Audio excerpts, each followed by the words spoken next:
Hello from The Resource. This is a super quick video.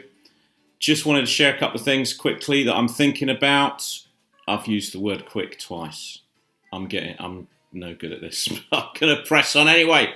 So there's these books I've been thinking about to do with faith formation.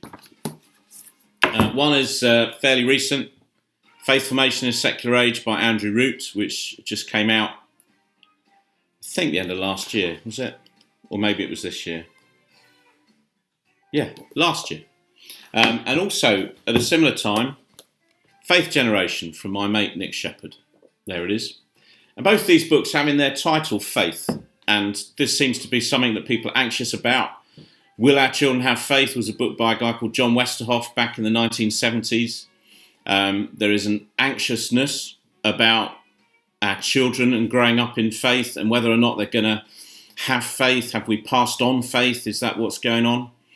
And in the midst of that, I've also been reading this book by Keith White called The Growth of Love. I should say rereading it really, because it's been out a while. But for me, it kind of lays the foundations of if we want to see young people flourish, then we need to provide an environment where they know love, they know they're loved, supported, nurtured, cared for. I just wonder if, in our desperate attempts to see them have faith, whether we forget to love them in the process.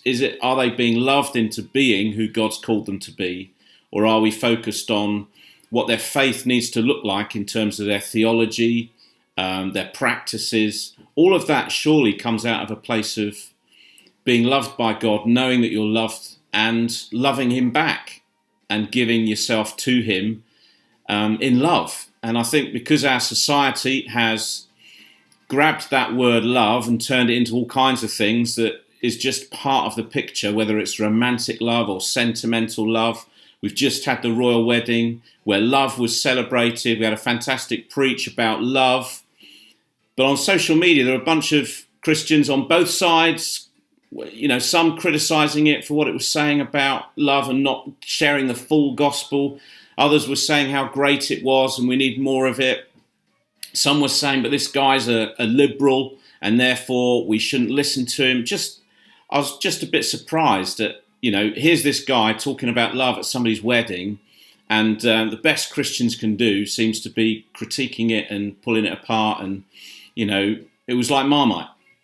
And I just think we're missing, again, something fundamental to what we need to pass on to our children, which is love. And Jesus said, by this shall all men know that you're my disciples, that you love one another. Not that you have right doctrine, not that you practice these things in a proper way, not that you can preach a 3-point sermon and stick to your time. He talked about love. And I think when he summed up the law and the prophets, what he summed up those things with was love. The first 2 commandments. Love the Lord your God with all your heart, soul, mind and strength. That's everything you are. Love your neighbour as yourself. We've got to get love right if we're going to see faith passed on. It's not about faith formation as some kind of separate thing, or will our kids have faith unless they have love. So I just wonder what you think about how we do love formation if we're thinking about what our young people need to look like. How do we do that? And is that the same or is that different from us trying to pursue their kind of, faith formation in the way that we do discipleship or nurture stuff in church? Anyway, that's what I'm thinking about at the minute. I've just done this instead of a blog. Do comment below where I'm going to post this on Facebook. Let me know your thoughts about, is there a tension between faith formation and love formation? Or are we essentially talking about the same thing? But my desire, I guess, is that young people know they're loved by God, they're loved by us as we seek to nurture and encourage them. And that's so much broader than our culture would say this is what love is. So how do we do that in a Christian context, in our worshipping communities and in our homes? Leave you with that. I'm back to writing a bunch of stuff that I've got to get finished in the next 3 days. And then you can't see it because I've tried to make this space look lovely for the video.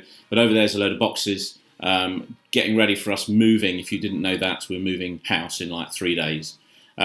So speak to you soon, and there'll be more content coming on the website and on the Facebook page once we've got the other side of the move. If you've got stuff to say about love formation and faith formation, do make a comment and I'll pick that up soon. Hope you guys are well, doing whatever you're doing, supporting, encouraging children's, youth and families work. Thanks for listening. Bye for now.